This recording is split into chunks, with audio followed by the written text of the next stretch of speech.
This is absolutely hilarious. Am I the only person that thinks this is hilarious? I'm trying to. Is this the only time we've ever seen a situation like this happen, where a player has been suspended not for a game, for a half? She's suspended for a half. I don't think I've ever seen anything like it. She is suspended for a half a basketball game. The organization can no longer hide behind platitudes about growth and development. Reese's outbursts and public betrayals have shifted the conversation from rebuilding to damage control. Instead of being the voice that rallies her teammates, she has become the spark that set the locker room ablaze.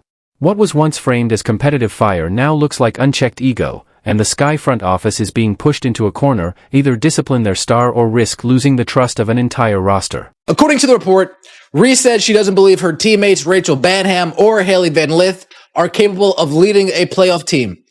Guard Errol Atkins is another player on the Sky's roster with WNBA championship experience. Tyler Marsh said, "We are aware of it." What Angel Reese said, "We're addressing it in-house as currently speaking. That's where we'll stay right now." What was supposed to be a rivalry built on competition has instead turned into a cautionary tale of self-inflicted damage. Instead of elevating her team and proving her worth on the court, Reese has become a headline for all the wrong reasons, a reminder that talent without humility can fracture a locker room faster than any losing streak ever could. Did tell Front Office Sports, the entire team has seen Reese's comments and they're basically unhappy with the direct attacks. They are even planning a team meeting to talk about it. We'll read you some of the excerpts, which does kind of not make her team look good. One of which say, "We can't rely on Courtney," that's Courtney Vandersloot, "to come back at the age that she's at.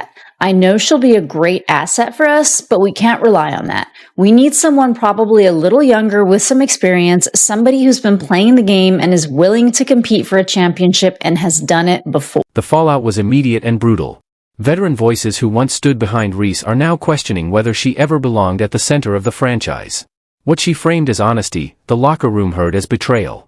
Instead of uniting her team, she fractured it, leaving the Sky front office to weigh an unthinkable question: is Angel Reese worth the chaos she brings with her? Also, you guys remember the story. Angel Reese calling out her teammates, calling out the front office. You're a bum, you're a bum, you're a bum. You're a bum. Yeah, you ladies won't do it for me. Coach Marsh, can you please coach harder? Yeah, Angel Reese. 48 hours later, already backtracking on those statements, already moonwalking like Michael Jackson. Michael Jackson, he'd probably be proud how quickly Angel Reese is moonwalking from the comments she made. And I have an exclusive. For veterans who had poured their hearts into the season, the comment cut deep. To younger players still trying to find their footing, it felt like a dismissal of their potential. What Reese framed as ambition landed as arrogance, and in one interview she managed to fracture trust that takes years to build. Instead of rallying the locker room, she isolated herself from it. Some of the other stuff that she said was also pretty bad. I'm not settling for the same shit we did this year. We have to get good players. We have to get great players. That's a non-negotiable for me. I am willing and wanting to play with the best. And however I can help to get the best here, that's what I'm going to do this offseason. So it's going to be very, very important this offseason to make sure that we attract the best of the best, because we can't settle for what we have this year. So her saying we can't settle for what we have this year, that is basically like a slap in the face to Becca Allen. That is a slap in the face to Rachel Banham. That is a slap in the face to Ariel Atkins. Banham admitted she felt blindsided, calling the comments a slap in the face after everything the roster had endured together. Atkins, normally one of the most loyal voices in the locker room, confronted Reese directly in a players-only meeting, making it clear that respect is not optional. For the first time, Reese stood alone, no longer shielded by the teammates who once defended her at every turn. Chicago Sky values safety, respect, and well-being of every player. We're committed to accountability so our players can stay focused on playing basketball. Because of statements made by Angel Reese during league-mandated media, I've never seen this before, where she is getting suspended for a half. Not a game. Not a game. One half. One half she is getting suspended for. That is absolutely hilarious. The backlash was immediate. Teammates who had quietly endured Reese's attitude all season finally saw her words as a line that couldn't be walked back. Vandersloot, a future Hall of Famer, didn't respond publicly, but league insiders say her silence spoke louder than any statement. Banham, blindsided and disrespected, admitted the sting wasn't just about basketball, it was about trust. And Van Lith, who had sacrificed her own game to fit alongside Reese, now found herself painted as collateral damage in a narrative she never asked to be part of. To be here for the rest of my career, but if things don't pan out, obviously I might have to move in a different direction and do what's best for me. And listen, I totally get that, because if you are somebody with a lot of star power, you don't want your career just like rotting away in a place, especially this guy, the GM, Jeff Pagliocca. He absolutely sold this guy's future. He traded away draft picks for this like win now mentality, and who he drafted. Now, I don't want to speak bad about Haley Van Lith, but she has not had a mentor to actually mentor her to be any proper type of point guard. So she's kind of been flying in the dark. She hasn't exactly proven her worth in the dark. That contrast cut deep inside Chicago's locker room. Players didn't just see Reese's comments as criticism, they saw them as abandonment. Leadership isn't about pointing fingers when things collapse, it's about standing in the fire with your teammates. Clark proved she could do that in Indiana, winning respect even from rivals. Reese, on the other hand, showed she was more invested in headlines than huddles.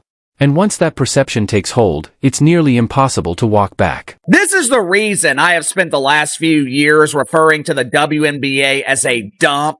This is the reason I don't feel bad when I refer to the WNBA as a toxic turd. Not only have they damn near ruined their opportunity with Caitlin Clark, the dump diver they chose to support, the pretend basketball player they have spent the last 2 years begging you to support. They desperately want her to be accepted. They are desperate to make her a star. Not only has she been rejected by normal people, Angel Reese is now being rejected and potentially kicked off of her own team. For the Sky, that collapse of trust may be the most devastating loss of all. A bad record can be rebuilt. Injuries heal. Draft picks arrive. But a fractured locker room with a star at the center of the chaos? That's poison that lingers long after the headlines fade. Reese's suspension wasn't just about discipline, it was the organization's desperate attempt to put out a fire that she herself lit. The question now isn't whether Chicago can fix the damage this season. It's whether the franchise can survive with Angel Reese still in its future. Angel Reese, earlier in the week, in an interview, threw her Chicago Sky teammates under a bus and then ran the bus over them and then backed up the bus, bouncing over them again, and then proceeded to drive over them one more good time just to be sure that their carcasses were no longer twitching. It was one of the most me, selfish ass interviews I've ever heard from any athlete trashing her very own team.